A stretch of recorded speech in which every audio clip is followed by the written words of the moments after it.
బ్రతుకంత నీ కోసమే, ఈ బ్రతుకంత నీ కోసమే.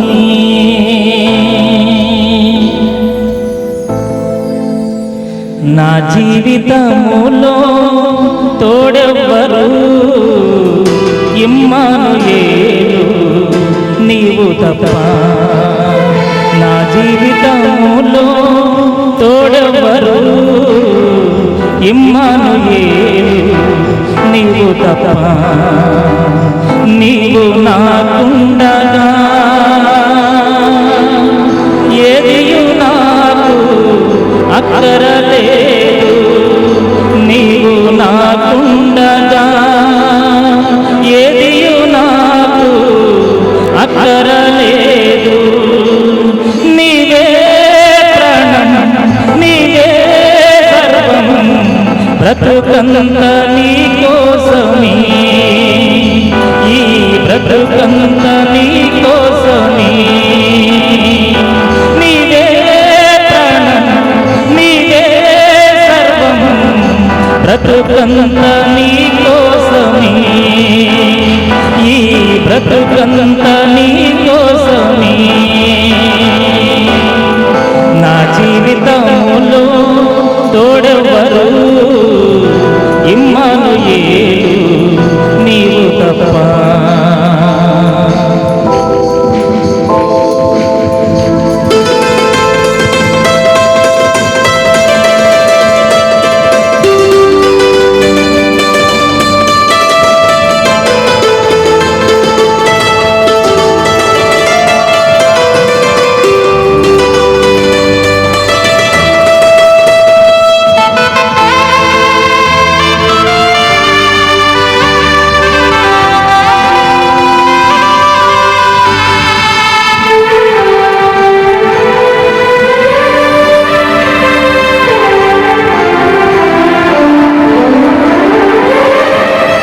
కృపచూపుటలో క్షమించుటలో నీ వంటి వారు లేవిలలో.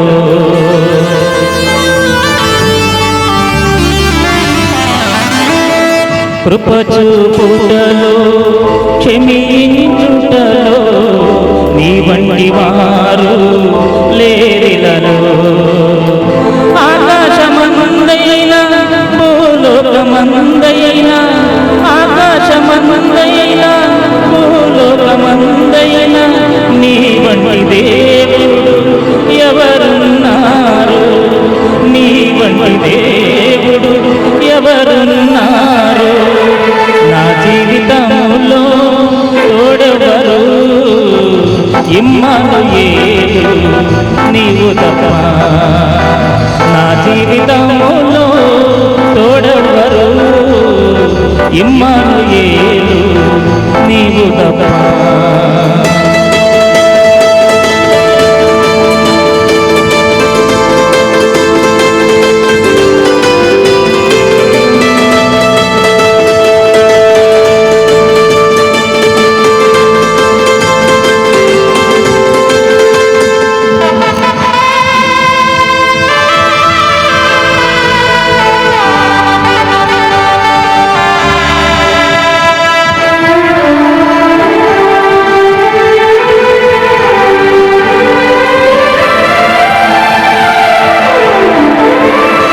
జీవకిరీటము నాకిచ్చుటకై యోగ్యత లేని నన్ను పిలిచినావు.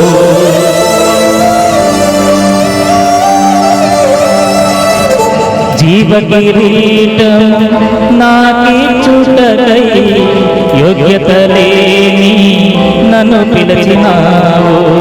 నీ సంకల్పమే నాలో నెరవేర్చి, నీ సంకల్పమే నాలో నెరవేర్చి, నీ యోచనలే స్థిరపరచుచున్నావు. నీ యోచనలే స్థిరపరచుచున్నావు. నా జీవితములో తోడెవ్వరు, ఇమ్మానుయేలు నీవు తప్ప.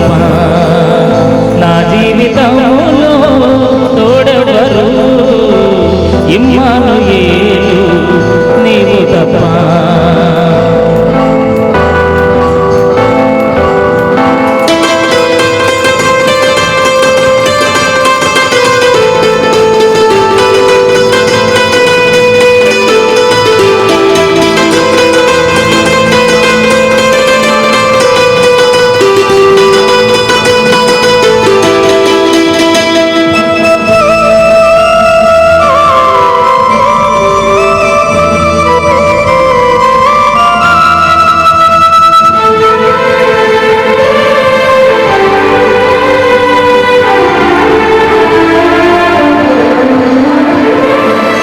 సియోను వాసిగా నన్ను చేయుటకు సిలువ ప్రేమతో సంధించినావు.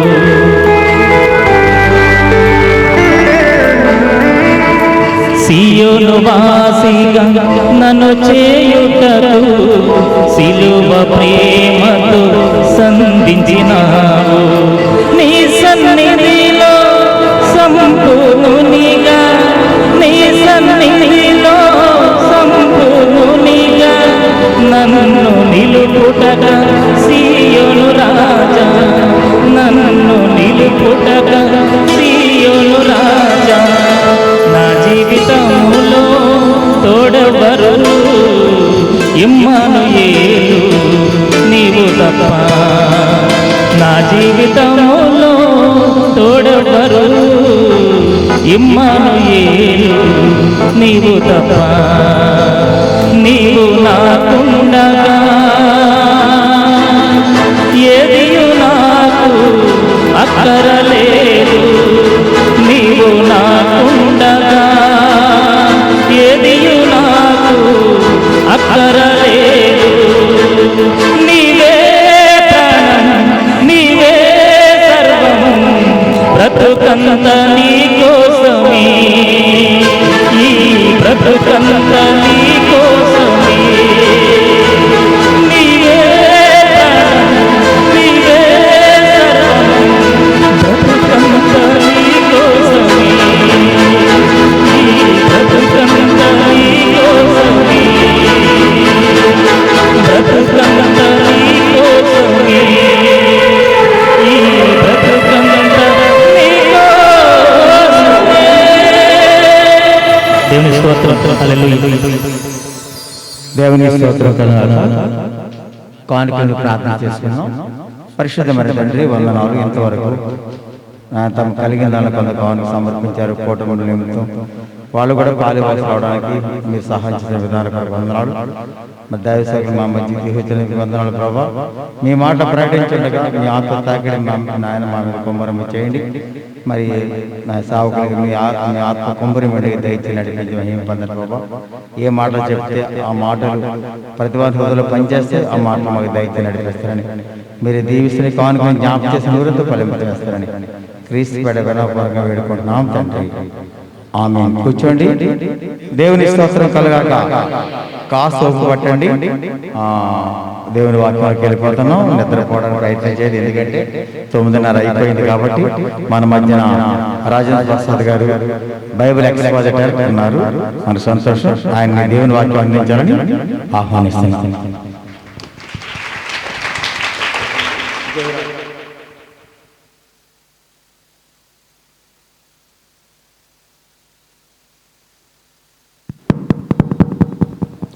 పరిశుద్ధ గ్రంథము నుంచి రాజులు 2వ గ్రంథము 7వ అధ్యాయం 9వ వచనం చదువుకుందాం. పరిశుద్ధ గ్రంథము నుంచి రాజులు 2వ గ్రంథము 7వ అధ్యాయం 9వ వచనం. వారు మనము చేయునది మంచి పని కాదు, నేటి దినము శుభవర్తమానము గల దినము, మనము ఊరుకొననేలా. చిన్న ప్రార్థన చేసుకుంటాం. పరిశుద్ధుడా, ప్రేమ కలిగిన మా తండ్రి, ఇదిగో నాయన నీ కుమార్తె బేబకకు కాయుడు ఇచ్చిన సంఘాన్ని బట్టి నీకు వందనాలు చెల్లిస్తున్నాం ప్రభువా. నాయన ఈ 3 దినములలో మీరు వాక్కులు వినిపింపజేస్తున్నారు. మరల నన్ను జ్ఞాపకం చేసుకోండి. ఈ చివరి దినమున, ఈ చివరి కూటములో నీ వాక్కు వినిపింపజేసి ప్రజలను ఉద్యోగపరచుకునే సహాయం చేయమని మన ప్రభువును రక్షకుడైన యేసుక్రీస్తు నామములో అడిగి వేడుకొనుచున్నాము తండ్రి, ఆమేన్. మంచిది. ఈ సమయంలో నన్ను ప్రేమతో పిలిచినటువంటి అక్కయ్య గారికి వందనాలు తెలియజేస్తా ఉన్నా, అలాగే రానక్కయ్య గారికి కూడా వందనాలు తెలియజేస్తా ఉన్నా. సభాధ్యక్షులు జయరాజు గారికి వందనాలు, చిన్న సిస్టర్ గారికి, కూడి వచ్చిన మీ అందరికీ, ఆర్కెస్ట్రా బృందానికి, మా సహోదరులు సురేష్ గారికి, రామారావు గారికి, కూడి వచ్చిన మీ అందరికీ కూడా వందనాలు తెలియజేస్తా ఉన్నా. నా మాటలు అర్థమవుతున్నాయా? క్యాచ్ చేస్తున్నారు కదా, అలవాటు పడుతుంటారు బహుశా. అందరూ బాగున్నారా? చెప్పండమ్మా, బాగున్నారు కదా? కరోనా గట్రా ఏం లేదు కదా మీ ఊర్లో? ఇది నేను మోసుకోవాల్సి వస్తుంది మా ఊరు. చాలా సంతోషం పెట్టాడు. మంచిది నాన్న. మరి గంట బాగు పడుతుంది, ఉంటారు కదా? లేదండి మేము గంట చిన్న సరిపోతుంటారా? ఈ సబ్జెక్ట్ క్లోజ్ అయితే ముగించేస్తాను, లేకపోతే మీరు నిద్రపోతూ ఉంటే ముందే ముగించేస్తాను రండి. ఒక పాస్టర్ గారు ఇలాగ అడిగాడు, అమ్మా ఎంతసేపు చెప్పమంటారు వాక్యము అనగానే, మాస్టర్ గారు మీరు ఎంతసేపు అయినా వాక్యం చెప్పండి, వెళ్ళేటప్పుడు మమ్మల్ని లెగ్గొట్టి వెళ్ళండి అంటారు. అని చేత నిద్రపోతూ ఉంటారా? కాదు కదా నాన్న, మీ ఒకవేళ ఇద్దరు వస్తే ముందే ముగిస్తాను, ఇద్దరు రాకపోతే సబ్జెక్ట్ క్లోజ్ అయ్యేంత వరకు. అలాగే చంపుకు తినండి, అది క్లోజ్ చేస్తే అయిపోతుంది. ప్రియతలు సరే, మంచిది. ఇక్కడ కొంతమంది మాట్లాడుకుంటున్నారు. ఏమని మాట్లాడుకుంటున్నారు? మనం చేయునది మంచి పని కాదు, నేటి దినము శుభవర్తమానము గల దినము, మనము ఊరుకునేలా అని మాట్లాడుతున్నారు. ఎవరు మాట్లాడుతున్నారు? ఏమిటా సందర్భం? ఇది ఒక సండే స్కూల్ కదా, ఇందులో పాటను మనం నేర్చుకుంటాం. ఏమి జరిగింది అనగా, ఒకనాడు సిరియా రాజు బెన్హదదు అనేవాడు ఇశ్రాయేలు అయినటువంటి షోమ్రోను మీద ముట్టడి వేశాడు. అనగా యుద్ధానికి వచ్చాడు. యుద్ధానికి వచ్చి ఒక్కసారి యుద్ధానికి వెళ్ళకుండా సమయం కోసం ఎదురు చూస్తూ చుట్టూతా ముట్టడి వేశాడు. ఈ సంగతి ఇశ్రాయేలు సైనికులకు తెలిసిపోయి వారు లోపలికి రాకుండా కోట తలుపులు బిగించి వేశారు. కోట బయటేమో ఈ సిరియా సైనికులు ఉన్నారు, శత్రువులు. కోట లోపలేమో ఇశ్రాయేలీలు ఉండిపోయారు. అయితే బయట ఉన్నవారు చాలా బాగున్నారు, ఎందుకంటే చక్కగా పదార్థాలు తెచ్చుకుంటున్నారు, తింటున్నారు. అయిపోతే మరలా ఊళ్ళోకి వెళ్ళి మరలా పనుకొచ్చుకుంటున్నారు. కానీ లోపల ఉన్న ఇశ్రాయేలు ప్రజానీకానికి మాత్రము ఆ సమస్యకు పరిష్కారం లేదు. ఏమిటంటారు? లోపలే ఉండిపోవాల్సి వచ్చింది. బయటకు వస్తే శత్రువులు చంపేస్తారేమో అన్న ఆలోచన కలిగి లోపలే ఉండిపోయారు. కూర్చొని తింటే కొండలైనా కరిగిపోతాయి అన్న రీతిగా లోపల ఇశ్రాయేలు ప్రజలు తాము సమకూర్చినటువంటి బియ్యమును, పప్పును ఇవన్నీ కూడా తినడం ప్రారంభం చేశారు. ఇలా తింటూ ఉండగా 6 నెలలు గడిచిపోయినాయి. ఈ 6 నెలలు గడిచిపోయినప్పటికీ ఈ షోమ్రోను పట్టణంలో ఆ కోటలో అన్ని వస్తువులు అయిపోయినాయి. ఇప్పుడు భయంకరమైన కరువు వచ్చేసింది. బయట ఉన్నవారు బాగానే ఉన్నారు, కానీ లోపల ఉన్న వారికి భయంకరమైన కరువు వచ్చేసింది. ఆ కరువు తాళలేకపోయారు. ఎలాంటి కరువు వచ్చిందంటే, ధనవంతులు గాడిద తలకాయను 12,000 రూపాయలు పెట్టి కొనుక్కొని తింటున్నారు. వాస్తవానికి ఇశ్రాయేలు ప్రజలు గాడిద తలకాయలు తినరు, కానీ ఆ కరువు తాళలేక ఒక్కొక్క తలకాయ వచ్చి 12,000 రూపాయలు పెట్టి కొనుక్కొని తింటున్నారు ధనవంతులు. ఇక మధ్యతరగతి వారు ఏం చేస్తా ఉన్నారు? పావురపు రెట్ట 750 రూపాయలు పెట్టి కొనుక్కొని తింటున్నారట. ఏ పావురపు రెట్టలు ఏమిటండి అంటే, పావురము గింజలు తింటుంది, తిన్న తర్వాత జీర్ణం కాక బయటకు వచ్చిన వాటిని ఎండబెట్టుకొని శుభ్రంగా కడుక్కొని 110 గ్రాములు 750 రూపాయలు పెట్టి కొనుక్కొని తింటున్నారట. ధనవంతులేమో గాడి తలకాయలు తింటున్నారు, మధ్యతరగతి వారేమో రెట్టలు తింటున్నారు. ఇక సామాన్య ప్రజానీకం ఉన్నారు, మనబోటి వారు అన్నారు, మన దగ్గర డబ్బులు లేవు కాబట్టి మనం ఏం చేయగలము, కానీ ఈ ఆకలికి మనం తాళలేకపోతున్నాం. ఇప్పుడు ఏం చేద్దామంటే, ఇద్దరు స్త్రీలు మాట్లాడుకుంటూ ఉన్నారట. నీ దగ్గర ఒక చిన్న అబ్బాయి ఉన్నాడు కదా, నా దగ్గర కూడా ఒక చిన్న అబ్బాయి ఉన్నాడు కదా, ఈ రాత్రికి మీ అబ్బాయిని కోసుకొని తినేద్దాం, రేపు ఉదయం మా అబ్బాయిని కోసుకొని తిందాం అనుకున్నారట. సరే అని చెప్పేసి మొదటి స్త్రీ కొడుకుని కోసుకొని తినేశారు. ఉదయం పూట ఆ రెండో స్త్రీ వచ్చి, ఈ రోజు ఈ అబ్బాయిని కోసుకుందాం అనుకున్నాం కదా, తీసుకురా అనగానే, నేను ఎవరు బాబోయ్ అని చెప్పేసి ఆమె పరిగెత్తి వెళ్ళిపోయిందట. వెళ్ళిపోతే తన కొడుకులు పోగొట్టుకున్న స్త్రీ వచ్చేసి గుండెలు బాదుకుంటూ ఏడ్చుకుంటూ రాజస్థానానికి వెళ్ళిపోయిందట. అప్పుడు రాజుగారు కోట మీద ప్రచారం చేస్తా ఉన్నారు. ఏమి దిక్కుతో ఆయన కూడా అక్కడికి వెళ్ళిపోయి, రాజా నాకు న్యాయం చేయవా అంటే, అమ్మా ఏం చేయమంటావు, నువ్వు చూస్తూనే ఉన్నావు కదా, గొప్ప కరువు వచ్చింది కదా, ధనము లేకపోయే, ద్రాక్షరసము లేకపోయే, గింజలు లేకపోయే, ఏ సహాయం చేయమంటావు అనగానే ఆమె గుండెల బాదుకుంటూ వలవల ఏడుస్తూ ఇలాగందట, రాజా నేను వాటి కోసం రాలేదు నాయన, కానీ ఏమి జరిగిందంటే ఒప్పందం ప్రకారముగా నా కొడుకును కోసుకొని తిన్నాము, రేపు తన కొడుకునివ్వమంటే పారిపోయిందయ్యా, నాకు న్యాయం చేయవా అని ఏడుస్తూ ఉందట. ఈ మాటలు వినగానే రాజుగారు ఖిన్నుడై దుఃఖితుడైపోయి బట్టలు చింపుకొని, అయ్యో నా రాజ్యంలో ఇటువంటి దుస్థితి దాపురించిందా అని చెప్పేసి ఏమి తోచక తలపట్టుకొని మంత్రి మండలి సమావేశం ఏర్పాటు చేసిన పరిష్కారం కోసం. ఇది ఇలా జరుగుతూ ఉండగా కోట బయట నలుగురు కుష్ఠరోగులు ఉన్నారు. ఈ కుష్ఠరోగులు ఎవరన్నా బయటకు వచ్చి తృణవాపరమ వేస్తూ ఉంటే, భోజనం పెడుతూ ఉంటే కడుపు నిలుపుకునేవారు. కానీ కరువు వచ్చింది కదా, ఎవరు కూడా బయటికి రావడం లేదు, సరికదా ఎవరు కూడా గింజలు వేయడం లేదు, ఆహారం పెట్టడం లేదు. వారు అనుకున్నారు, మన వారు ఎవరు కూడా బయటికి రావడం లేదు, భోజనం పెట్టడం లేదు, అంచేత మనం ఇక్కడ ఉంటే చచ్చిపోయేలా ఉన్నాము, లోపల వెళ్ళి అడుగుతున్నామని చెప్పేసి వచ్చి కోట తలుపులు బాధారట. సైనికులు వచ్చి, ఎవర్రా మీరు అనగానే, మేము ఇశ్రాయేలీయులమండి, కుష్ఠరోగులము, అడుక్కునే వారము, అంచేత ఈ ఆకలికి తట్టుకోలేకపోతున్నాము, లోపలికి వచ్చి మేము అడుక్కుంటాం అనగానే ఆ సైనికులనట, లోపల వారికే లేక రెట్టలు తింటున్నారు అబ్బాయి, ఒకరికొకరు కోసుకొని తింటున్నారు, మీకేం పెడతారు మీరు అన్నారట. అప్పుడు ఆ నలుగురు కుష్ఠరోగులు మాట్లాడుకుంటూ ఉన్నారు, ఇలా ఉండిపోయినా మనం చచ్చిపోతాం, లోపలికి వెళ్ళిపోయినా కూడా భోజనం పెట్టేవాళ్ళు లేక అలాగే చచ్చిపోతాం, మనకు ఒకే ఒక ఆప్షన్ ఉన్నది, అవకాశం ఉన్నది, అదేంటంటే శత్రువుల గుడారాల వరకు మనము వెళ్ళాలి. కానీ వాళ్ళు ఏం చేస్తారు, మన ఇశ్రాయేలు ప్రజలు కాబట్టి ఖచ్చితంగా మనం చంపుతారు, మరి ఏం చేస్తాం, అదే మనకి అవకాశం, మన కుష్ఠరోగులు కాబట్టి ఒకవేళ చంపకుండా వదిలేస్తారేమో అని ఆలోచన చేసుకుని నలుగురు కుష్ఠరోగులు ఒకరి ఒకరు పట్టుకొని నడుచుకుంటూ వస్తున్నారట. చంపుతారా బ్రతకనిస్తారా, చంపుతారా బ్రతకనిస్తారా అనుకుంటూ అడుగు వేసుకుంటూ ఒకరి ఒకరు పట్టుకొని వెళ్ళిపోతూ ఉన్నారట. అలా వెళుతున్నప్పుడు దేవుడు గొప్ప అద్భుతం చేశాడు. అదేమిటంటే కొన్ని వేల మంది కనుక కవాతు చేస్తుంటే లెఫ్ట్ రైట్ అని సౌండ్ చేసుకుంటూ కనుక సైనికులు వస్తూ ఉంటే ఎంత ధ్వని పలుకుతుందో అంత సౌండ్ దేవుడు కలుగు చేశాడట. విస్తారమైన రథములు కనుక గుర్రముతో పాటు టకటక అని వస్తూ ఉంటే ఎంత ధ్వని పలుకుతుందో అంత సౌండ్ కలుగు చేశాడట. ఆ శబ్దాలు కలుగు చేయగానే శత్రు సైనికులట లోపల ఉన్న ఇశ్రాయేలు రాజు పొరుగు వారితో సంధి ఏర్పాటు చేసుకుని మూకుమ్మడిగా చెప్పా పెట్టకుండా మన మీదకి వస్తున్నారు, మనము వారిని జయించలేము, పారిపోయిండ్రు అని చెప్పేసి అందరు ఎక్కడ పదార్థాలు అక్కడ విడిచిపెట్టేసి అందరూ వెళ్ళిపోయారు. వెళ్ళిపోతే ఈ నలుగురు కుష్ఠరోగులు ఈ దిగులు పడుతూ భయపడుతూ అక్కడికి వెళ్ళిపోయారు. వెళ్ళిపోయేటప్పటికి ఆశ్చర్యకరంగా అక్కడ శత్రువులు ఎవరు కూడా లేరు. లేకపోయినప్పటికీ అబ్బా మంచి శుభసూచకం అనుకోని చెప్పేసి ఆకలవుతాను కదా, శుభ్రంగా అప్పుడే ఉండిన పదార్థాలు అక్కడే ఉన్నాయట. వెళ్ళిపోయి శుభ్రంగా భోజనం చేశారు, కడుపు నిండిపోయింది. చుట్టూదా చూస్తే వెండి ఉన్నది, బంగారం ఉన్నది, వస్త్రాలు ఉన్నాయి, భలే ఛాన్స్ అనుకోని చెప్పేసి వీరేం చేశారంటే ప్రియదేవులారా, ఒక గోతం తీసుకెళ్లిపోయి ఆ గోతంలో అన్ని కూర్చుకొని మూట గొట్టగా తీసుకొచ్చేసి ఒక గుంటలో దాచిపెట్టారట. మరలా వెళ్ళిపోయారు, మరలా పోగు చేసుకున్నారు, మరలా దాచిపెట్టారు. ఇలా 2-3 సార్లు జరిగిన తర్వాత సడన్ గా నలుగురు కుష్ఠరోగులు ఆగిపోయి అనుకుంటున్నారు, మనము చేయునది మంచి పని కాదు, నేటి దినము శుభవర్తమానం గల దినం, మనం ఊరుకొననేలా అని మాట్లాడుకుంటూ ఉన్నారట.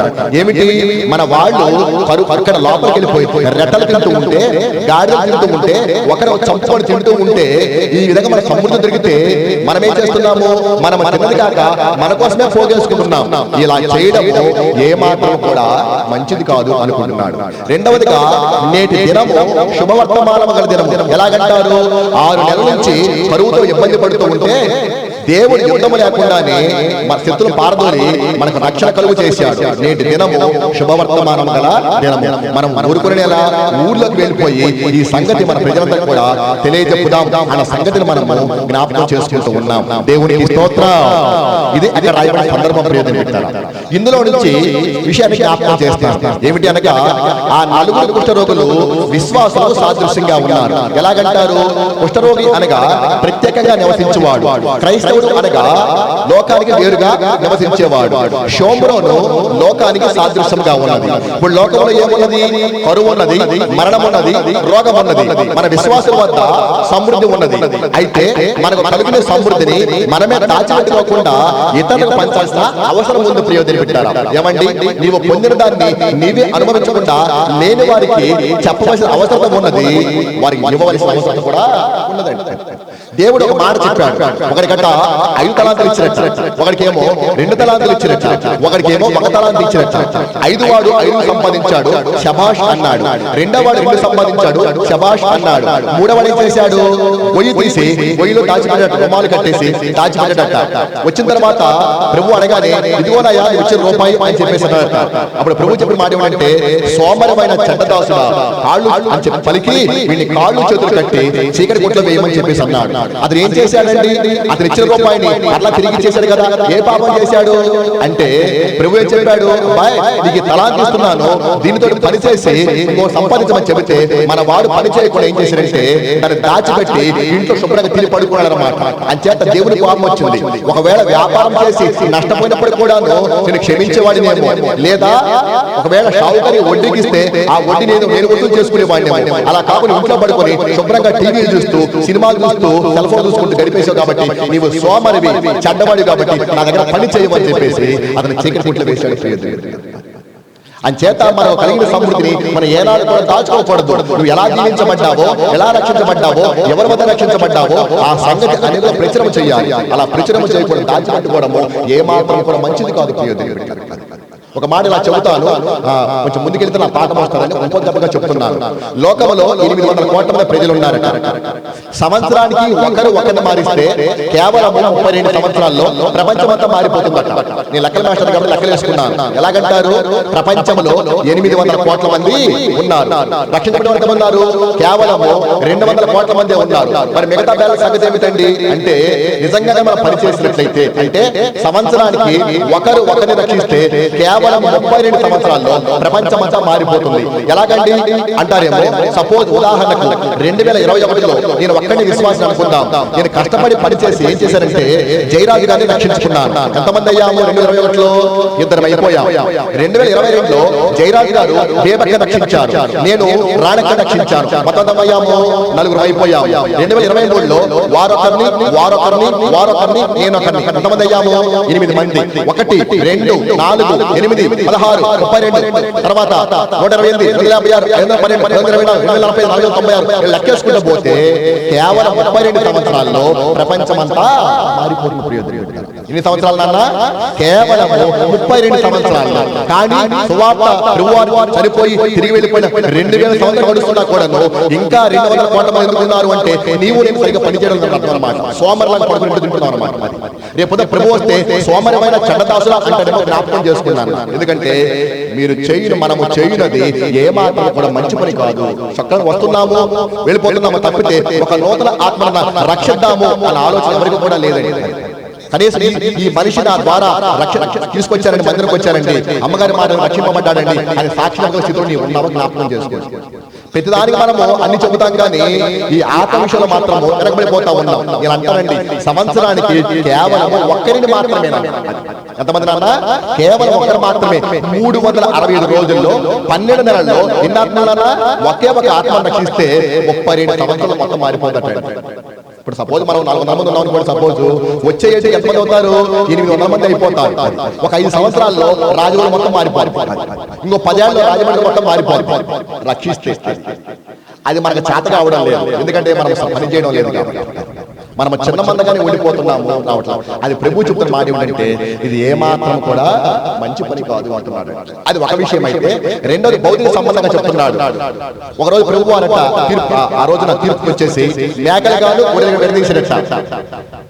గొర్రెలారా పరలోకం వెళ్ళమన్నట్ట, మేకలారా నరకం వెళ్ళమన్నాడు. ఎందుకు ఇలా చేస్తున్నామంటే ప్రభు చెప్పాడు, నాకు ఆకలైంది అన్నం పెట్టారు, దాహమైంది నీళ్ళు ఇచ్చారు, దిగంబరిగా ఉన్నాను వస్త్రాలు ఇచ్చారు, జైల్లో పడ్డాను పరామర్శించారు, రోగిగా ఉన్నాను మందులు ఇచ్చారు అన్నాడు. మరి మీ సంగతి ఏమిటంటే నాకు ఆకలైంది అన్నం పెట్టలేదు, దాహమైంది నీళ్ళు ఇవ్వలేదు, వస్త్రాలు ఇవ్వలేదు అని చెప్పుకున్నట్టు. అప్పుడు అందరికీ ప్రశ్న ఏమిటంటే ప్రభువా ఎప్పుడు ఆకలి ఉంటివి, ఎప్పుడు రోగిగా ఉంటివి, ఎప్పుడు చెరసాల ఉంటే మీకంటే మిక్కి నలుపులకు చేస్తే నాకు చేసినట్టే అని చెప్పేసి అన్నారు. అని చేత మీకు సమృద్ధి ఉంటే దాచుకోకుండా స్వార్థం చూపకుండా పక్కవారికి సహాయం చేయకపోవడం అనేది ఏమాత్రం కూడా మంచిది కాదు అని వాక్యం సెలవిస్తుంది ప్రియమైన బిడ్డలారా. అయితే రెండో మాట విస్తారంగా జ్ఞాపకం చేస్తే రెండవ అంటే నేటి దినము శుభవర్తమానము గల దినం. చెప్పడం ఒకసారి నాన్న, నేటి దినము శుభవర్తమానము గల దినం. ఏమిటి శుభవర్తమానము? ఇప్పుడు పాటలకు వస్తాను. లూకా సువార్త 2వ అధ్యాయం 10వ వచనం జ్ఞాపకం చేసుకుంటాం. లూకా సువార్తలో 2వ అధ్యాయంలో 10వ వచనం. అమ్మా పోటీలు పడి చదవద్దు, క్లియర్ గా చదవండి, అందరికి అర్థం కావాలి. నాన్న ఎవరు చదువుతారో మీరు చెప్పండి, నాకు చెప్పండి, మీరు చెప్పండి. బుజ్జి ఎవరు చదువుతారు నాన్న? నేనేమన్నా చెప్పండి, చెప్పండి. నువ్వు చదువుతానన్నా? ఒకటి. అమ్మా సిస్టర్ గారు మీరు చదువుతారా? రైట్. మీరు రా, మీరు చదువుతారమ్మా? మీరు ముగ్గురు చదవండి, ఇంకెవరు మాట్లాడతారు నాన్న, ఓకేనా? ఎందుకంటే అర్థం కావడం కోసం. వేరు కనుకోపాకండి, మీరు చదవలేమో అనుకోపాకండి, అంటే బాగుంటుందని చెప్పేసి. ఇప్పుడు చదువుతాం. లూకా సువార్త 2వ అధ్యాయం 10వ వచనం. అయితే ఆ దూత భయపడకుడి, ఇదిగో ప్రజలందరికీ కలుగబోగు మహా సంతోషకరమైన సువర్తమానము నేను మీకు తెలియజెప్తున్నాను. దావీదు పట్టణమందు నేడు రక్షకుడు మన కొరకు పుట్టి ఉన్నాడు. ఈయన ప్రభువు అయిన యేసుక్రీస్తు. క్రిస్మస్ ఎక్కువ ఉపయోగిస్తాం. క్రిస్మస్ సందేశమే కాదండి, ఆ రోజే కాదు, ఇప్పుడేం చెప్పుకోవచ్చు వాక్యం అంటే. ఏం చెప్తున్నాడు? నేటి దినము శుభవర్తమానము గల దినము. ఏమిటి శుభవర్తమానము? దావీదు పట్టణమందు నేడు రక్షకుడు మన కోసము పుట్టి ఉన్నాడు. ఆయన ఎవరు? ప్రభువు అయిన యేసుక్రీస్తు వారు. యేసుక్రీస్తు రక్షకుడిగా పుట్టాడు. రక్షకుడు ఏం చేస్తాడన్న? రక్షణ కలుగు చేస్తాడు. దేవుడు మనకు రక్షణ ఎందుకు కలుగు చేశాడు అనేది నా పాఠం. దేవుడు మనకు రక్షణ ఎందుకు కలుగు చేశాడు అని ఆలోచన చేస్తే చూద్దాం. లూకా సువార్తలో 1వ అధ్యాయంలో 75వ వచనంలో 13వ లైన్ చదువుదాం. లూకా సువార్త 1వ అధ్యాయం 75వ వచనం 13వ లైన్. మనము శత్రువుల చేతి నుండి విడిపింపబడి మన జీవిత కాలమంతయు నిర్భయులమై ఆయన సన్నిధిని పరిశుద్ధముగాను నీతిగాను ఆయన సేవించుటకు అనుగ్రహించుటకు ఈ రక్షణ కలుగ చేశాడు. దేవునికి స్తోత్రం. పాటలకు వచ్చాను, జాతకాలు ఆలకించండి. దేవుడు మనకు రక్షణ కలుగు చేశాడు. ఎందుకు కలుగు చేశాడు? 3 విషయాలు చెప్తున్నాడు. ఎందుకు కలుగు చేశాడు, ఎలా కలుగు చేశాడు అనే మాట జ్ఞాపకం చేస్తే అక్కడ రాయబడిన మాట ఏమంటే, మనమందరము ఒకప్పుడు శత్రువు చేతులు చిక్కుకుపోయి ఉంటే ఆ శత్రువు చేతుల నుంచి విడిపించి మనకు రక్షణ కలుగు చేశాడు. ఏమర్థమైంది చెప్పండి? ఒకప్పుడు మనము శత్రువు చేతిలో చిక్కుకుపోయి ఉంటే వాడి చేతుల నుంచి విడిపించి మనకు రక్షణ కలుగు చేశాడు. రెండో మాట ఏమిటి? మనిషికి బ్రతుకొంత కాలం కూడా మరణ భయం ఉంది కాబట్టి ఆ మరణ భయం తొలగించి నిర్భయంగా తిరిగే అవకాశం కల్పించి రక్షణ కలుగు చేశాడు. జీవిత కాలం అంతయు నిర్భయులమై అని రాయబడింది. అంచేత మనిషికి ఎల్లప్పుడూ భయం ఉంటుంది కాబట్టి ఆ భయాన్ని తొలగించి రక్షణ కలుగు చేశాడు. మూడో మాట, ఇప్పుడు నువ్వు చేయవలసిన పని ఏమిటంటే ఆయన సన్నిధిలో నీతిగాను పరిశుద్ధంగాను జీవించడం కోసం దేవుడు మనకు రక్షణ కలుగ చేసినాడు. దేవునికి స్తోత్రం. ఈ 3 విషయాలు చాలా ఇంపార్టెంట్ అండి, ఇవి చొప్పించాలి. ఏంటంటారు? మొదటి మాట ఏమో, ఒకప్పుడు మనము శత్రువు చేతులు చిక్కుకుపోయి ఉంటే విడిపించే రక్షణ కలుగ చేశాడు. జీవిత కాలం మొత్తం భయం ఉంటే ఆ భయాన్ని కలిగించి రక్షణ కలుగ చేశాడు. నీవు ఆయన సన్నిధిలో నీతిగాను పరిశుద్ధంగాను బ్రతకడం కోసం దేవుడు నీకు ఈ రక్షణ కలుగ చేశాడు. దేవునికి స్తోత్రం. గట్టిగా చెప్పడం సరదా. వెరీ గుడ్, చాలా సంతోషం. కాబట్టి 3 విషయాలు. మొదటి మాట ఏమంటారా? మనము శత్రువుల చేతుల నుంచి విడిపించబడ్డాము, విడిపించే రక్షణ కలుగు చేశాడు. మన శత్రువు ఎవరు? చెప్పండి రా, గట్టిగా చెప్పండి. అది మనల్ని సాతాను చేతిలో నుంచి విడిపించి దేవుడు మనకు రక్షణ కలుగు చేశాడు. చూస్తూ చూస్తూ ఎవరైనా సరే ఆయన చేతిలో, వాడి చేతిలో ఉంటామా? మనము ఉండము. వాడి చేతిలో అప్పుడు మనం చిక్కుపోయాము. వాడి చేతిలో మనం చిక్కుపోయి ఉంటే విడిపించి రక్షణ కలుగు చేశాడు. అసలు మనం సాతాను చేతిలో ఎందుకు చిక్కుపోయాము అనే మాట జ్ఞాపకం చేస్తాం. నా మాట ఆలకించాలి. అసలు మనం సాతాను చేతిలో ఎందుకు చిక్కుపోయామో జ్ఞాపకం చేస్తాం. చూద్దాం. Back to back story. ఆదికాండంలో 1వ అధ్యాయంలో 1వ వచనం చదువుతాం. ఆదికాండము 1వ అధ్యాయము 1వ వచనం. ఆది యందు దేవుడు భూమ్యాకాశములను సృజించెను. భూమి నిరాకారముగాను శూన్యముగాను ఉండెను. చీకటి అగాధ జలము పైన కమ్మి ఉండెను. దేవుని ఆత్మ జలముల పైన అల్లాడుచుండు. ఏం రాయబడింది అక్కడ? ఆది యందు దేవుడు భూమ్యాకాశములను సృజించెను. భూమి నిరాకారముగాను శూన్యముగాను ఉండెను అని రాయబడింది. ఏమండి, ఎవరైనా ఒక వ్యక్తి గనక ఒక వస్తువు తయారు చేస్తే నిరాకారంగాను శూన్యంగాను చేస్తాడా? చేయడు. అలాగే దేవుడు కూడా మొట్టమొదటి భూమిని చేసినప్పుడు, ఆకాశం చేసినప్పుడు నిరాకారంగాను శూన్యంగాను చేశాడా? చేశాడన్నా? చూద్దాం. యెషయా గ్రంథంలో 45 స్థిరపరచెను. నిరాకారముగా ఉన్నట్లు ఆయన దానిని సృజింపలేదు. వాక్యమే సరిస్తున్నామ్మా, అర్థం చేసుకుంటారా? నిరాకారముగా ఉన్నట్లు భూమి ఆయన సృజించలేదు అని వాక్యం సెలవిస్తోంది. మరి నిరాకారంగా సృజించకపోతే ఇప్పుడు నిరాకారంగా సూర్యుడు ఎందుకు మారిపోయినాయి అంటే బైబిల్ క్లియర్‌గా చెప్పదు కానీ నాన్న సూచన ప్రాయంగా చెబుతుంది. అది ఏమిటో చెబుతాను. దేవుని వద్ద మొట్టమొదట కోటాను కోట్ల మంది దేవతలు ఉండేవారు. దేవుడు మానవుడి కంటే ముందుగా దూతలే కలుగు చేశాడు. ఎందుకు కలుగు చేశాడు? హెబ్రీ పత్రికలో 1వ అధ్యాయంలో 14వ వచనం. హెబ్రీ పత్రిక 1వ అధ్యాయం 14వ వచనం. దూతలు దేవుడు ఎందుకు కలుగు చేశాడు? వీరందరూ రక్షణయను స్వాస్థ్యము పొందబోవారికి పరిచారము చేయుటకై పంపబడిన సేవకులైన ఆత్మలు అన్నాడు. అంటే రాబోయే కాలంలో కుమారులు చేసుకుంటాడు. ఆ కుమారునికి పరిచారం చేయడం కోసము, సేవకులు ఉండడం కోసము దేవుడు తన దూతలను ఏర్పాటు చేసుకున్న ప్రియతని పెట్టారు. దేవునికి స్తోత్రం. చెట్టే చెప్పడమ్మా, దేవునికి స్తోత్రం. ఏం చెప్పాడు అన్న? రాబోయే కాలంలో కుమారులు వస్తారు. ఆ కుమారులు పనిచేయడం కోసం ఎవరు కావాలా? సేవకులు కావాలంటే మీరే ఆ సేవకులు అని చెప్పేసి ముందుగా దూతలు ఆయన ఏర్పాటు చేసుకున్నాడు. వారందరూ కూడా ఈ కుమారులు పుట్టక మునుపు పరిశుద్ధుడు పరిశుద్ధుడు అని చెప్పేసి గాన ప్రతిగానంతో నిత్యమైన భజన చేస్తూ ఉండేవాడు. ఇలా కొన్ని దినాలు గడిచిపోయిన తర్వాత దేవుడు అనుకున్నాడట, వీళ్ళందరూ కూడా పనివారే కదా, పనివారు ఎప్పుడు కూడా యజమాని పొగుడుతూనే ఉంటారు, దానివల్ల ప్రయోజనం ఏముంటుంది? అలా కాకుండా నా కుమారులు చేసుకొని వారి ద్వారా మహిమను పొందుతూ ఉంటే నాకు ఎంత బాగుంటుందో కదా, తద్వారా నా సింహాసనాన్ని నా కుమారునికి పంచుతాను అని చెప్పేసి దేవుడు ఆలోచన చేశాడు. ఈ ఆలోచనని ప్రధానమైనటువంటి లూసిఫర్కి మిఖాయేలు చెప్పాడు. చెప్పగానే వాళ్ళిద్దరూ బహుగా సంతోషించారు. సంతోషించి బయటికి వెళ్ళిపోయి మీటింగ్ కూడా ఏర్పాటు చేశారు. అందరు దూతలు పిలిచారు. ఇదిగో రాబోయే కాలంలో దేవుడు తన కుమారుని చేసుకొని వారి ద్వారా మహిమ పొందుతూ తద్వారా సింహాసనాన్ని వారికి అప్పగిస్తారట అని చెప్పారు. చెప్పగానే 3వ దేవతల్లో కలకలం బయలుదేరిపోయింది. కొంతమంది అన్నారు లూసిఫర్ దగ్గరికి వచ్చి, అదేమిటి ఎన్నో సంవత్సరాల నుంచి మనం దేవుని సేవిస్తూ ఉన్నాము, దేవుని కుడిభుజంగా ఉన్నాము, ఇస్తే సింహాసనాన్ని నీకివ్వాలి కానీ వేరొకరు పుట్టించుకొని అతన్ని చేసుకొని అతనికి ఎవరు ఏంటి, ఇదేం బాగోలేదు, మేము అందరికి సపోర్ట్ చేస్తాము, నువ్వు వెళ్ళి దేవుని అడుగుపో అని చెప్పడం జరిగింది.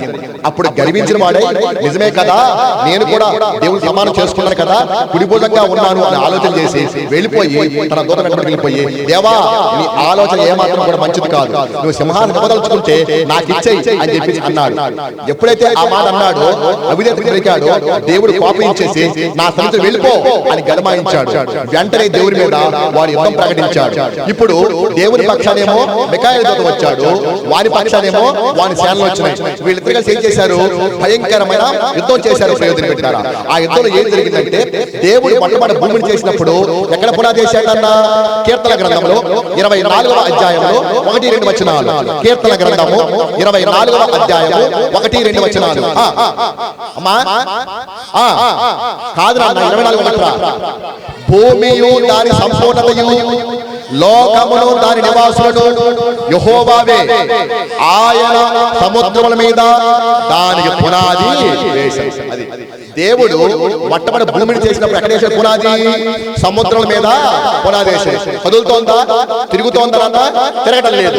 104వ కీర్తన 5వ వచనం. కీర్తన గ్రంథంలో 104వ అధ్యాయంలో 5వ వచనం. భూమి ఎన్నటికీ కదలకున్నట్లు ఆయన దానిని పునాదుల మీద స్థిరపరిచిన. చాలు. దేవుడు మొట్టమొదటి భూమిని చేసినప్పుడు ఏం చేశాడు? సముద్రం మీద పునాదేశాడు, అది కదలకుండా కట్టేశాడు.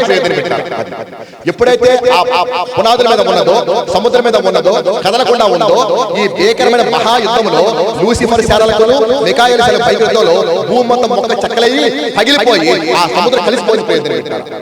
అప్పుడు నిరాకారంగాను శూన్యంగాను మారిపోతే ఆ దేవుని యొక్క ఆత్మ ఆ కరిగిపోయిన భూమి మీద అల్లాడిపోతా ఉన్నాడు. అది ఇక్కడ రాయబడింది. ఆది యందు దేవుడు భూమి ఆకర్షించను, భూమి నిరాకారంగా శూన్యంగా ఉండెను, దేవుని ఆత్మ జలముల పైన అల్లాడుచాడు.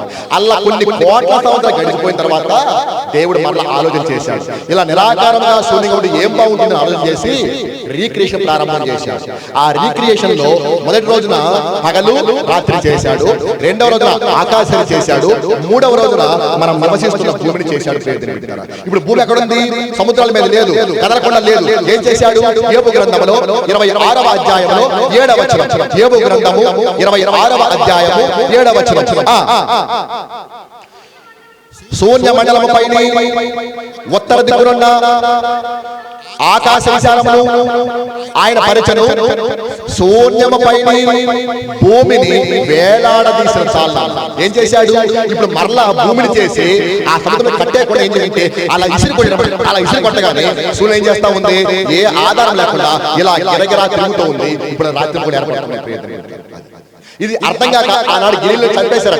భూమి తిరుగుతా ఉందంటే మా బైబిల్ గడ్డ గొప్పడు అని చెప్పేసి ఆనాడు రోమన్ అధికారులు ఏం చేశారు? ఆయన చంపేశారు శాస్త్రవేత్తలు. ఇప్పటికీ అర్థం కాదు, కొంతమంది బైబిల్ తప్పుకుంటున్నారు. తెలిస్తే కదా, అంత లోతు మనకే అర్థం కావట్లేదు. వాళ్ళకి మనకి బయట వాళ్ళకి నమ్మకం.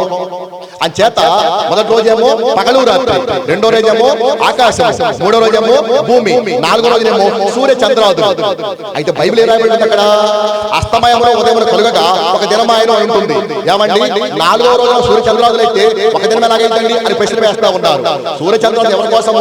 భూమి కోసమే. కానీ 3 లోకాలు ఉన్నాయి. ఒకటేమో పరలోకము, 2 భూలోకము, 3 పాతాళ లోకము. పరలోకములో అచ్చం వెలిగే ఉంటుంది, భూమి మీద పగలు చీకటి ఉంటాయి, పాతాళాలు నిత్యం చీకటి ఉంటుంది అన్నమాట. భూమి కోసం ఏర్పాటు చేసి తప్పితే అన్ని లోకాల కోసం కాదు. అది అర్థం కాకుండా ప్రశ్న చేస్తున్నారు. సరే, 4వ రోజున సూర్య చంద్రాదులు అయిపోయారు. 5వ రోజున పశుపక్షాదులు, 6వ రోజున జంతువులు, 5వ రోజున జంతువులు, 6వ రోజున మానవుణ్ణి తయారు చేశారు. మొదటి రోజునేమో పగలు చీకటి, రెండో రోజునేమో ఆకాశం, మూడో రోజునేమో భూమి, నాలుగో రోజునేమో సూర్య చంద్రాది నక్షత్రములు, 5వ రోజునేమో పక్షులు, పక్షులు జంతువులు, 6వ రోజునేమో మొదటి మనిషి అయిన ఆదామును చేశాడు. ఇప్పుడు ఆదాము ఎప్పుడు చేశాడు? సాతాను సవాలు కాశాడు. ఎవరు కాశాడు?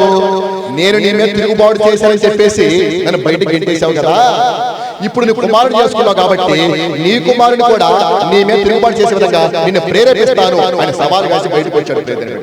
సరే అనుకున్నారు, బయటకు వచ్చేసారు.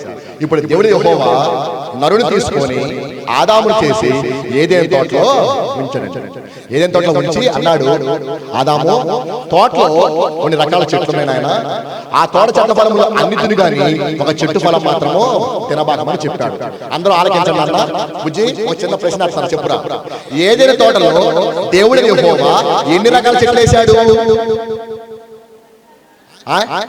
చెప్పండి అన్న. అన్ని రకాల చెట్లు వేశాడు. లెక్కపత్రం లేదా? 2 అని, 3 అని, 30 అని లక్ష లేదా? చూద్దాం. ఆది కాండములో 2వ అధ్యాయంలో 9వ వచనం. ఆది కాండము 2వ అధ్యాయము 9వ వచనం చూసుకోండి అన్న. ఆది కాండము 2:9 చదువులన్న. మరియు దేవుడు యెహోవా చూపునకు రమ్యమైనదియు ఆహార మంచిదైన ప్రతి వృక్షమును, ఆ తోట మధ్యను జీవ వృక్షమును, మంచి చెట్టల తెలివి వృక్షమును నేల నుండి ఎన్ని రకాలు? బుజ్జి, ఎన్ని రకాలు? నేను చెబుతా. చూపునకు రమ్యమైనది ఆహార మంచిదైన ప్రతి వృక్షము 1వ జాతి, తోట మధ్యలో జీవ వృక్షము 2వ జాతి, మంచి చెడ్డల తెలివి వృక్షము 3 జాతులను నేలను మొలిపించాడు. ఎన్ని రకాలు ఉన్నానా? గట్టిగా చెప్పండిరా. మీకు చూపించే చెబుతున్నాను, కొత్తగా చెప్పలేదు. 3 రకాల చెట్లు మాత్రమే ఉన్నాయి. ఇప్పుడు ఎకరం పొలం ఉందండి, జామకాయలు, నారింజలు, సపోటాలు వేశారు. ఎన్ని చెట్లు ఉన్నాయి? 2000 చెట్లు ఉన్నాయి అనుకున్నా. సపోజ్ ఈ తోటలో ఎన్ని రకాల చెట్లు ఏం చెప్తారు మీరు? ఏం చెప్తారు? ఎన్ని రకాలు చెప్తారు? 2000 చెప్తారా? అంతే ధర్మశాస్త్రం. అలాగే దేవుడు యెహోవా ఏదైనా తోటలో కేవలం 3 రకాల చెట్లు మాత్రమే వేశాడు. అవి ఏమిటంటారు?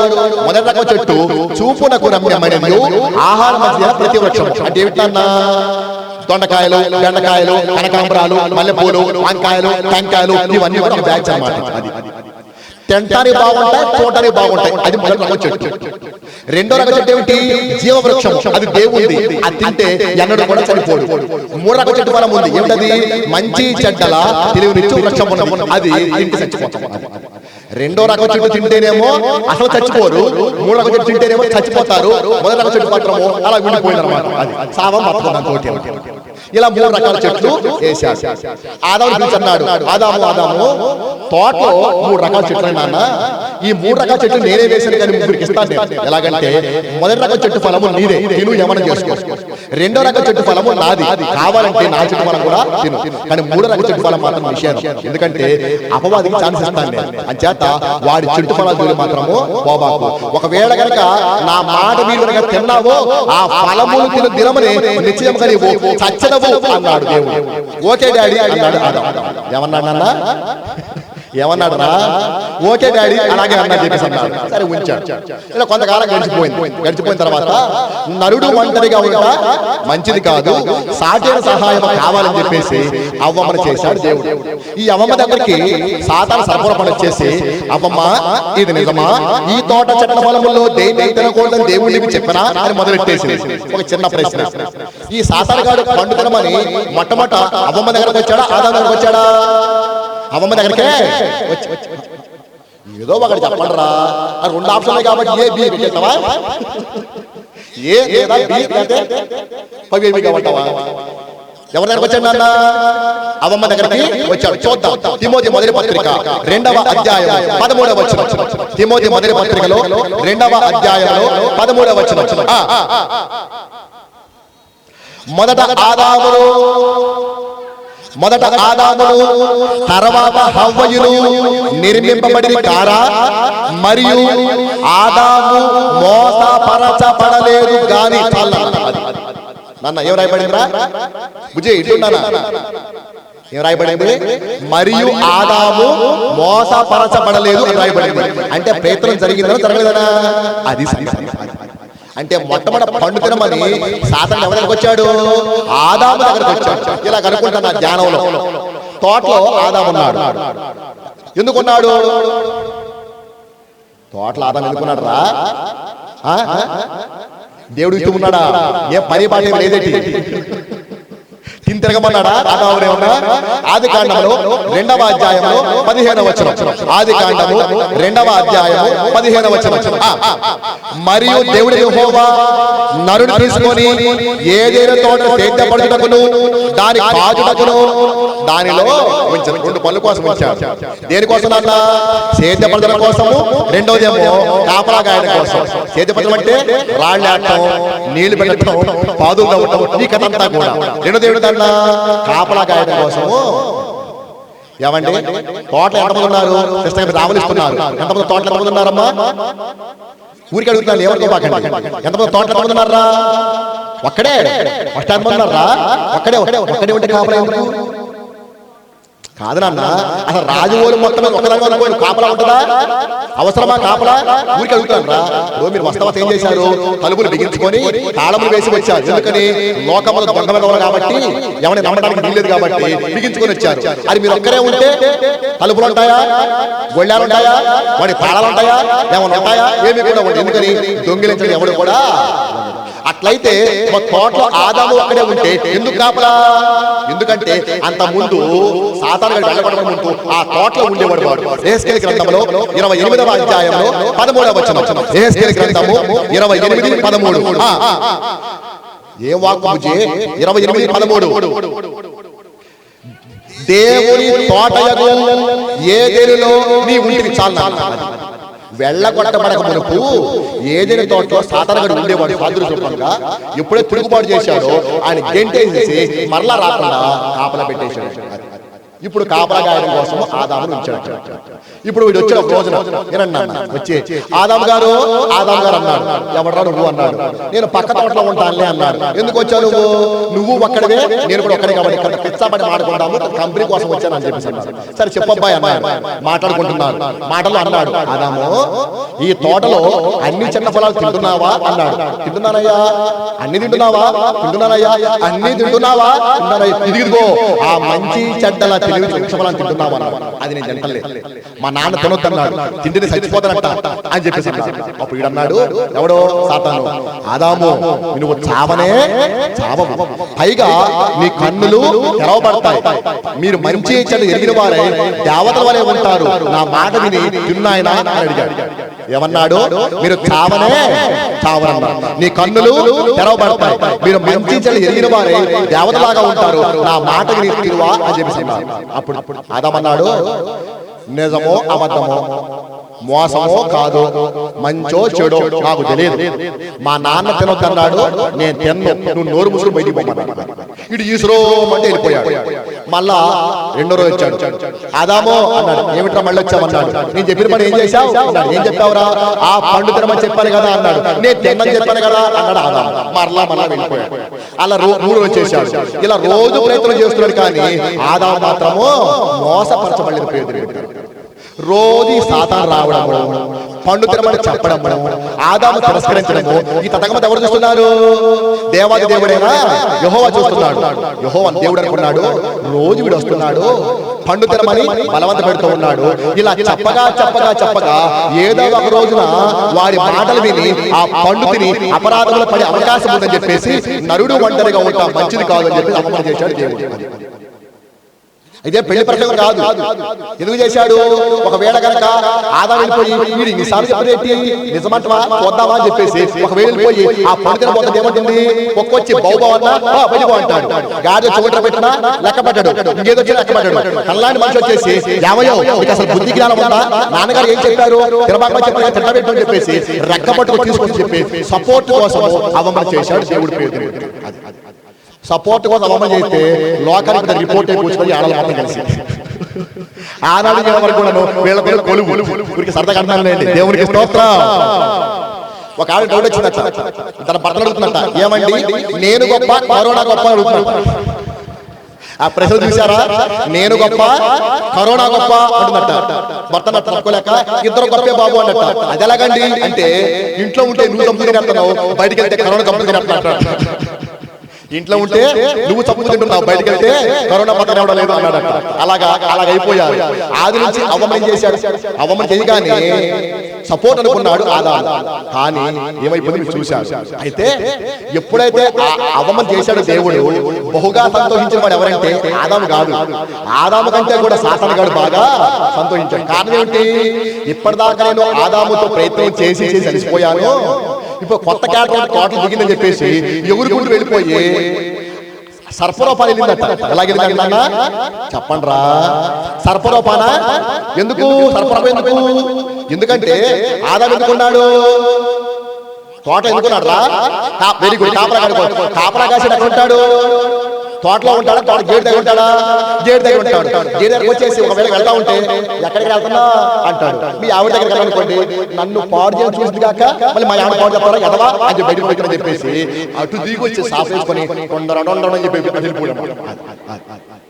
అది వెళ్ళిపోయి అమ్మగారు అన్నాడు. ఎవరు బాబా నువ్వు అంది. మీ ఆయన పెండునమ్మా అన్నాడు. మా ఆయన పెండువా బాబా వచ్చి కాస్త మజ్జిగిచ్చింది, పిచ్చబడి మాట్లాడుతూ ఉంది అన్నాడు. అవ్వమ్మ ఇది నిజమా అన్నాడు. ఏమిటి బాబు నిజం? ఈ తోట చెట్ల పొలంలో దేన్ని తినకూడదని దేవుడికి చెప్పరా? రోజు అదే పోడు బాబా. మా ఆయన ఏమే ఆ పనులు తినలేదు కదా అంటున్నాడు. మా ఆయనకి మా దేవుడు చెప్పాడట, నేను తింటలేదు అన్నాడు. అవ్వమ్మ మీ ఆయన చెప్పి అలసిపోయినమ్మా, నా మాట వింటలేదు, కనీసం నువ్వన్నా నా మాట వినమ్మా, తింటే మీ కన్నులు తెరవబడతాయి, మీరు చావనే చావరు, నేను గ్యారెంటీ, పైగా మీరు మంచి చెల్లి ఎరిగిన వారే దేవత వలె ఉంటారని చెప్పేసి 3 మాటలు చెప్పి మోసం చేసి అవునా కాదంటారా? కొరింథీ రెండవ పత్రిక ఎక్కర్లేదు. కొరింథీ రెండవ పత్రిక 11వ అధ్యాయం 3వ వచనం ప్రకారంగా సర్పము తన కుయుక్తి చేత హవ్వను మోసపరిచినట్లు మీ మనసు చిలుపబడి అని అన్నాడు అపోస్తలుడు పౌలు కొరింథీ సంఘంతో. ఏమన్నాడు? సర్పము తన కుయుక్తి చేత హవ్వను ఎలాగైతే మోసం చేసిందో మీరు కూడా మోసపోతున్నారు అన్నాడు. ఎలా మోసం చేశాడు? 3 విషయాలు చెప్పి మోసం చేశాడు. ఏమన్నాడు వాడు? మీరు చావనే, మీ కన్నులు, మీరు మంచిగా ఎరిగిన వారే, చెప్పండి రా, దేవతల వలె ఉంటారు. 3 మాటలు చెప్పి మోసం చేశాడు. అందరి సిస్టర్ గారు 3 మాటలు చెప్పి ఏం చేశాడు అన్న? మోసం చేశాడు. నేను అడుగుతా, మీరు చెప్పినారు ఇప్పుడు ఆ పండు తినగానే, అమ్మా ఆ పండు తినగానే వారి కళ్ళు తెరవబడ్డాయా లేదా? గట్టిగా చెప్పండి రా బాబా. అంటే మోసమా నిజమా? మోసమా? కాదు నాన్న, కళ్ళు తెరవబడతాయి వాడు చెప్పాడు. తెరవబడ్డాయా లేదా? అంటే మోసమా నిజమా? అంటే మొదటి మాట నిజం. రెండో మాట, మీరు మంచి చెట్లు ఎరిగిన వారై దేవత వలె ఉంటారు అన్నాడు. అది నిజమా అబద్ధమా? చూద్దామా? ఆది కాండములో 3వ అధ్యాయంలో 22వ వచనం. ఆది కాండము 3వ అధ్యాయము 22వ వచనం. అప్పుడు దేవుడు యెహోవా, ఇదిగో మంచి చెడ్డలు ఎరుగునట్లు ఆదాము మనలో ఒకని వంటి వాడాయను. చాలా ఎప్పుడైతే ఆ పండు తినేశారో మీటింగ్ ఏంటి అన్నాడు. దూతలతో ఎవరంటే తన కుమారుడితోటి పరిశుద్ధాత్మతోటి చుట్టూ దూతలు మాట్లాడుతున్నాడు. ఇప్పటిదాకా ఆ పండు తినక ముందు ఆదాము అపోసమ తెలియనివాడు, అన్నప్పుడు ఎరుగునవాడు, మంచి జన ప్రసక్తి లేనివాడు. ఈ పండు తినడం ద్వారా ఆదాము మనలో ఒకని వంటి వాడాయను అన్నాడు. అంటే మనలాగా దేవదూత అయిపోయి చెప్పి అంటే రెండో మాట కూడా చెప్పండి రా. రెండో మాట కూడా చెప్పలేరా? నిజమే. 3వ మాట, మీరు చావనే చావు. అది నిజమా అబద్ధమా? ఒక మాట అంటాను. అవ్వమ్మ ఈ పండు తీసుకుంటే మన మాట. అవ్వమ్మ పండు తినదా? పండు తినదా? అంటే ఒకట డజనా? చూద్దాం. ఆది కాండములో 3వ అధ్యాయంలో 6వ వచనం. ఆది కాండము 3వ అధ్యాయము 6వ వచనం. స్త్రీ ఆ వృక్షము ఆహారములకు మంచిదియు, కన్నులకు అందమైనదియు, వివేకమిచ్చు రమ్యమైనదియు ఉండట చూచినప్పుడు ఆమె దాని ఫలములలో కొన్ని తీసుకొని తిని. అంటే అర్థం ఒకట డజనా? అది ఒకటి కాదు, ఏకంగా 20 తినేసింది ఆవిడ. అందుకే నాకు అంటాను, ఆడవాళ్ళు తిండిపోతులా మగవాళ్ళు తిండిపోతులు అంటే ఆడవాళ్ళు ఎక్కువ తిండిపోతులు. ఎలాగంటే పాస్టర్ గారు అంటారేమో, సరదాగా చెప్తాను. ఆదివారం పూట మీ ఆయన మాంసం పట్టుకొస్తారు. మీరేం చెప్తారు? మొక్క ఉడికింది అనేది పొదినేస్తారు, ఉప్పు కారం కలిసి పొదినేస్తారు. సండిపత్తాలు పిలుచుకొని నీకు ఒక మొత్త నాకు ఒక మొత్త, నువ్వు తింటావా అని చెప్పేసి ఇదిగంటే తినేస్తారు. అప్పుడు 1/2 కిలో కూర అయిపోయి తర్వాత మీ ఆయనకి అన్నం పెట్టేశారు. ఏమే బుజ్జి నువ్వు అన్నం తిన్నామంటే మీరు తినకుండా నేను ఎప్పుడు తిన్నారండి అని సెలవు కొడుతారు. మళ్ళీ అప్పుడు 1/2 కిలో కూర అయిపోయింది. ఊరికి అలాగ అంటారు లేదు. ఇప్పుడు అమ్మ ఏం చేసింది? ఒకటి కాదు, ఎన్ని తినేసింది? 20 తినేసి అనుకున్నాం లేరా? 20 తినేసి ఎవరు కూడా వెళ్ళిపోయి యాభయో ఈ పండు తిను అని ఇచ్చేసి అప్పుడు ఆదాం ఏమనాలా? వస్తే పాడు మొగందారా, పనికి మాలిమానా, నీకు రోజు పాటలేమిటే అని చెప్పేసి ఆ పండు విసిరి కొట్టి నాన్నోయ్ సపోర్ట్ అన్నావు, సహాయం అన్నావు, చూడు ఏం పని చేసింది పాడు మొగంది అని కంప్లైంట్ ఇవ్వాలి. ఇచ్చాడా? ఇచ్చాడా? ఏమన్నాడు? అంత టేస్ట్ గా ఉంది అమ్మమ్మ అని తినేశాడు. ఎందుకు తిన్నాడు? ఆ ఆవిడికి భయపడి తిన్నాడు. లోకంలో భార్య భర్తలు ఉంటాడా? నాకు ఈ మధ్య తెలిసింది. సరదాగా అంటాను. తినకపోతే ఏమంటుంది అమ్మమ్మ? నువ్వేమో బతికేవాడివి, నేనేమో సచ్చేదాన్నా. ఎలా కనపడతా నీకు? చస్తే ఇద్దరం చద్దాం, బతికితే నోరు మూసుకొని తిను అని అంటుందేమో చెప్పేసి ఆవిడ భయపడి తిన్నాడు. అలాగున్న బైబిల్లో చూద్దాం. యోబు గ్రంథంలో 31వ అధ్యాయంలో 33వ వచనం. యోబు గ్రంథము 31వ అధ్యాయం 33వ వచనం. 31, 33. ఆదాము చేసినట్లు నా దోషములను దాచిపెట్టుకొని మహాసమూహములకు భయపడి కుటుంబముల తిరస్కారములకు చాలాలి. ఆదాము చేసినట్లు నా దోషములు దాచిపెట్టుకొని మహాసమూహములకు భయపడి కుటుంబముల తిరస్కారములకు జడిసియు అని రాయబడింది. ఎవడం అంటే బుజ్జి? జడవడం అంటే ఏంట్రా? జడవడం అంటే ఏంటన్నా? భయపడ్డా. ఎవరు భయపడ్డాడు? కుటుంబానికి. ఎవరికి నాన్న? కుటుంబానికి. కుటుంబంలో ఎవరు ఉంటారు? భార్య, భర్త, పిల్లలు ఉంటారు. అప్పుడు పిల్లలు పుట్టారా? మరి ఎవరు భయపడ్డాము? అదే చెప్పి దేవునికి స్తోత్రం. అయితే విషయం అది కాదు. విషయం అది కాదు, సరదాగా చెప్పాను కానీ, ఉన్న రెఫరెన్స్ చెప్పాను కానీ అసలు విషయం అది కాదు. దేవుడే చెప్పాడు, ఆ ఫలము తినదినమన నిత్యమని సత్యమని చెప్పాడు కదా. మా ఆవిడ 20 తినేసింది, ఆయన చచ్చిపోయేటి ఇందులో ఏదో మతలబుద్దని చెప్పేసి ఆదాము కూడా చచ్చిపోయారా? చెప్పండి అన్న, చచ్చిపోయారా అంటే మూడో మాట కూడా మరి ఎక్కడ మోసం నమ్మకం? 3 మాటలు చెప్పాడు, 3 నిజమని మీరే ఒప్పుకున్నారు. మరి ఎక్కడ మోసం చేసేవాడు? సర్పము తన ప్రయుక్తం చేత అవ్వమని మోసం చేసినట్టు మీరు మోసం చెప్పాడు కదా అపోస్తలుడైన పౌలు. ఎలాగ మోసం? ఎక్కడ మోసం అంటే 2 మాటలు నిజమే కానీ 3వ మాటలోనే అబద్ధం ఉంది. ఏమిటంటారు? మీరు చావనే చావరు. అక్కడ తడగొట్టేసింది. ఆధ్యాత్మికంగానా, ఆత్మీయంగానా? కానే కాదు, భౌతికంగానే. ఎలాగంటారు? ఆదామవలు మనలాగా పాలు పెరగల, పుట్టడం ఎవరిగా పుట్టినవాడు. ఒకవేళ కనుక ఆదాము అవల పండు తినకపోతే 100 ఏళ్ళున్నా, 1,00,000 ఏళ్ళున్నా, 1,00,00,000 ఏళ్ళున్నా, ఎంత కాలం బతికినా కూడాను వారికి చావు అనేది లేదు. ఎప్పుడైతే ఈ పండు తింటారో వాళ్ళకి వృద్ధాప్యం వస్తుంది, తద్వారా మరణము సంప్రాప్తమైపోయింది. దేవుని మాట పొందుకోదు కాబట్టి ఆ ఫలములు తిను దినమునే అని చెప్పేసి అన్నాడు. అంటే దేవుని దృష్టిలో ఒక దినం 8 సంవత్సరాలు, 1000 సంవత్సరాలు. కాబట్టి ఏ మనుషులు 1000 సంవత్సరాలు బ్రతకలేదు. హైయెస్ట్ గా మెతూషెల 969 ఏళ్ళు బతికాడు. ఆదాము 930, అబ్రహాము 175, మోషే 120, యెహోషువ 110. నువ్వు నేను 60కి 70కే పోతున్నావు. తెగ ఉల్లి చెట్ల పిల్లడు ఏంటంటే ముసలోడు కంటే నాడు ఒళ్ళిస్తున్నాడు. నువ్వే కొరగాడు. దేవునికి స్తోత్రం చెప్పడమ్మా, దేవునికి స్తోత్రం. నీకు పాపం ఇబ్బంది అయిపోతుంది. బాగా విన్నానా? సండే స్కూల్ పాడలా లేదా? జాతకాల తెలుసు. అంచేత ఎక్కడ మోసం జరిగింది? మీరు చావనే దగ్గరే మోసం జరిగింది. శృతి చేసి బాబు ఈ కీబోర్డ్ వద్దు, ఓన్లీ వాయించండి, తబలా కొట్టి చాలు. శృతి చేసి పాడనా స్తోత్ర గీతం భజించినే స్వామి. శృతి చేసి పాడనా స్తోత్ర గీతం హల్లెలూయా.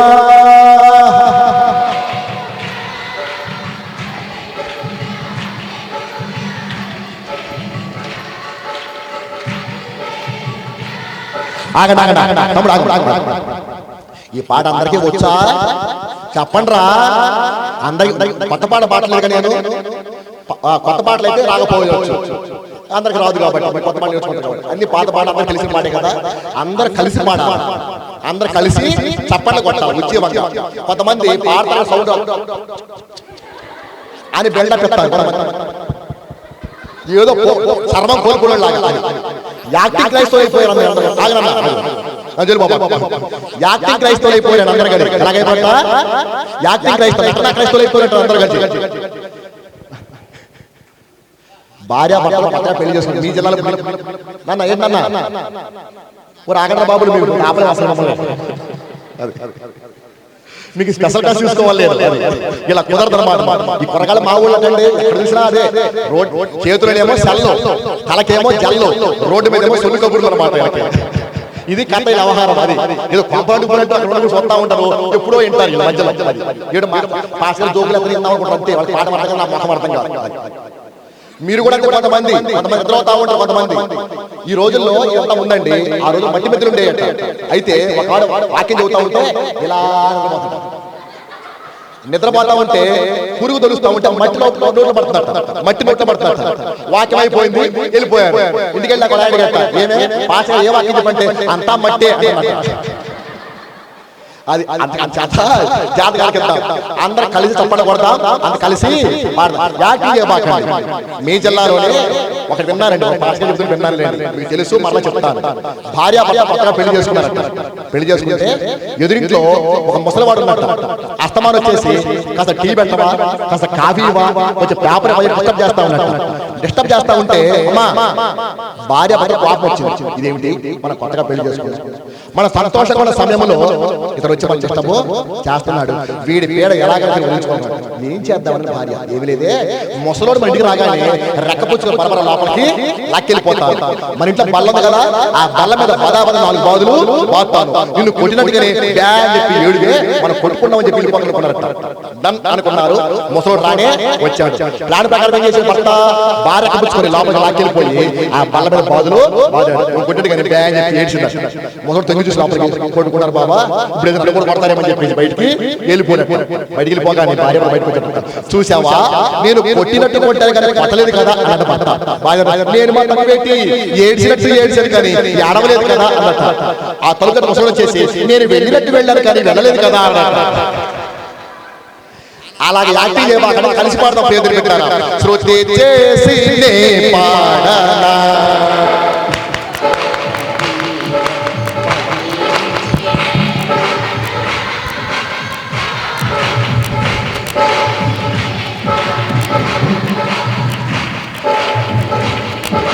హల్లెలూయా హల్లెలూయా హల్లెలూయా హల్లెలూయా హల్లెలూయా హల్లెలూయా హల్లెలూయా హల్లెలూయా హల్లెలూయా హల్లెలూయా శృతి చేసి పాడనా స్తోత్రగీతం పఠించినే పొగడనా స్వామి శృతి చేసి పాడనా స్తోత్రగీతం. హల్లెలూయా. అయితే పాటలకు వచ్చేస్తాం. ఎక్కడున్నాం మనం ఇప్పుడు దాకా? మనము ఎక్కడున్నాం? మొదటి రకం చెట్టు ఎవరిది చెప్పండి రా. రెండో రకం చెట్టు, మూడో రకం చెట్టు ఆ మసిమహోడిది కదా, అది అంటే సాతానుది. ఇప్పుడు అవ్వ ఆదాములు ఎవరి పండు తిన్నారు కాబట్టి వారికి బాకీ పడ్డారు. ఎప్పుడైతే అవ్వ ఆదాములు ఆ మంచి చెడ్డల తెలివి చెప్పుకోవడాలు సాతాన ఫలాలు తిన్నారో వెంటనే అవ్వ ఆదాములు బాకీ పడ్డారు. ఎప్పుడే తిన్నారో వాడు వచ్చేసాడు. ఏ ఆదాము నా పండు నాకు ఇచ్చాను. వస్తదా నాన్న? ఇప్పుడు ఈ అమ్మాయి కలిసి ఆడుకున్నారండి. ఈ అమ్మాయి లడ్డు తీసి ఈ అమ్మాయికి ఇచ్చేసి ఈ అమ్మాయి తినేసి మొత్తం గొడవ వచ్చేసి కసేపడితే ఈ అమ్మాయి ఉంటది చెప్పండి రా, నా లడ్డు వచ్చేస్తుందా? ఏం చేయాలి మరి? ఏం చేయాలి నాన్న? వాళ్ళ అమ్మ దగ్గరికి వెళ్ళిపోయి 2 రూపాయలు తీసుకొని ఆ వెల చెల్లించాలి. అలాగే అవ్వాదం ఏం చేశారు? ఆ సాతానుకు పండు తినగానే వాడు వచ్చేసి నా పండు నాకు ఇచ్చేమనగానే పండు ఇవ్వలేకపోయాడు. దానికి వెల చెల్లించమన్నారు. ఆ వెల ఏమిటంటే మరణం. ఆ ఫలములు తిని దినమని ఇచ్చాము నీవు చచ్చదవు మరణం అని చెప్పేసి అన్నాడు. ఆ మరణం అని చెప్పేసి అన్నాడు. ఏంటి మరణము అంటే? మనిషి చనిపోయి తిరిగి లేవాలి, లేకపోతే బాకీ చెల్లిపోతాడు. 7 ఏళ్ళు గురువు చేసినట్టుగా ఎవరి మనిషి చచ్చిపోయి తిరిగి లేకపోతే బాకీ చెల్లిపోయినట్టు కాదు. అంచేత అవ్వాదాములు అనేక సంవత్సరాల తర్వాత సాధన చిక్కుకుపోతే మొనగాళ్ళు వచ్చారు. హేబెల్, హనోకు, నోవహు, అబ్రహాము, ఇస్సాకు, యాకోబు, యోసేపు, మోషే, రాహాబు, గిద్యోను, బారాకు, సంసోను, యెఫ్తా, దావీదు మొనగాళ్ళు వచ్చారు తప్ప అందరూ చచ్చిపోతే తిరిగి లేచి ఒక్కరు కూడా. అప్పుడు దేవాది దేవుడు యెహోవా యేసు మానవుడు చేసి దిగి వచ్చి మరణాన్ని గెలిచి వాడి చేతులు వాడి బాకీ చెల్లించేసి మనం విడుదల చేసే రక్షణ కల్పించాడు. చెప్పడం పేదలు పెట్టారు. అందుకు వచ్చాడు యేసు. అర్థమైందన్న? మనకి ఎవరికి చేత కాకపోతే, మన భక్తులు ఎవరికి చేత కాకపోతే అందరూ చచ్చిపోయి తప్పితే తిరిగి లేచేవాడు ఎవరు లేకపోతే మన కోసం, నీ కోసం, అందరి కోసం వచ్చేసి మన కోసం మరణమైపోయి మరలా తిరిగి లేచి ఏం చేసామంటే వాడి బాకీ చెల్లించి వాడిని విడిపించి మనకు రక్షణ చేశారు. వాడు ఎలాంటి వాడు తెలుసా అండి? ఇప్పుడు మీకు తెలియదు బుజ్జి. అప్పు తీసుకుని ఏం చేస్తారన్నా? ఏం చేస్తారమ్మా? వడ్డీ కోసం ఏం చేస్తారు? ప్రామిసర్ నోట్ రాయించుకుంటారు. ఏం చేస్తారన్నా? నోట్ రాయించుకుంటారు. ఆడుకో నోట్ రాయించుకోండి. ఏం చేశాడు? బాకీలు కట్టడం లేదు, మీ పిల్లల చేతకడని చెప్పేసి నోటు కూడా రాయిస్తే ఆ నోటు కూడా కొట్టేశాడు. ఎక్కడ కొట్టేశాడండి? కొలసీ పత్రికలో 2వ అధ్యాయంలో 13వ వచనం. కొలసీ పత్రిక 2వ అధ్యాయం 14. మరియు అక్కడి నుంచి మొదలెట్టాయి.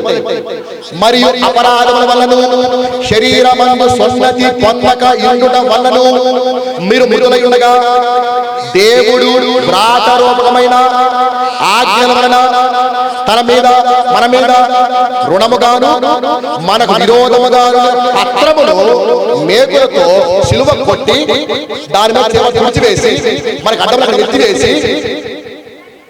ఎత్తివేసి మన అపరాధములన్నీ క్షమించాడు. దేవునికి స్తోత్రం. గట్టిగా చెప్పండి, మా దేవునికి స్తోత్రం. ఏం చేశాడన్న? ఆయన వచ్చి ఏదో చేసే పాపం శరీరంతో కాదు కాబట్టి ఈ శరీరాన్ని ఇంకో బాకీ చెల్లిస్తుందని చెప్పేసి ఏం చేశాడు? సిలువలో 3 మేకుల చేత మరణమైపోయి వీడు బాకీ చెల్లిపోయింది, ఇక్కడ నుంచి అందరికీ మనకి ఏం సంబంధం లేదని చెప్పేసి లోకాన్ని మనం చాటి చెప్పడిపోయింది. అర్థమవుతున్నా? ఒక మాట చెబుతాను. ఇశ్రాయేల్ సాంప్రదాయంలో ఎవరైనా బాకీ చేస్తే ఏం తెలుసా? ఒక తామర పత్రం మీద రాగిరేఖ మీద రాసి ఆ ఇంటికి వాళ్ళ గడ్డ మేకులు కొడతారు.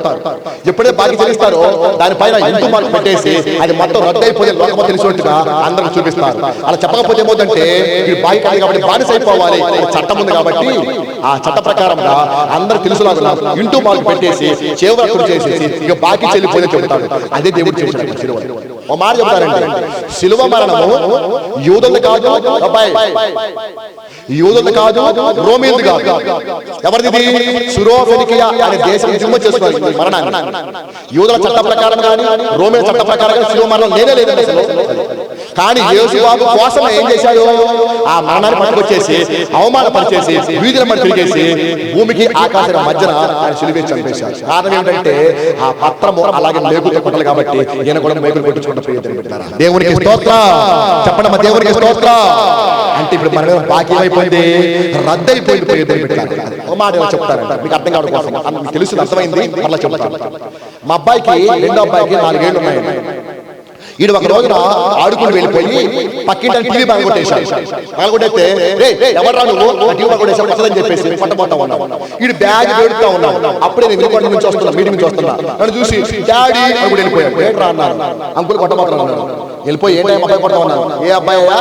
కొత్త టీవీ కొనుక్కొచ్చాను నేను, పగలగొట్టేశాడు. ఏంది? ఆగో. ఎక్కడ కొన్నావు? కొండలో కొన్నావు. ఏ కంపెనీ? కంపెనీ. ఏ షాప్? షాప్. వెళ్ళిపోయి 10,000 కట్టేసి మళ్ళీ టీవీ. ఇప్పుడు టీవీ పగలగొట్టింది ఎవరు? మా అబ్బాయి. ఎవరు కట్టాలి బాకీ? వాడే కట్టాలి. ఎందుకు కట్టాలి?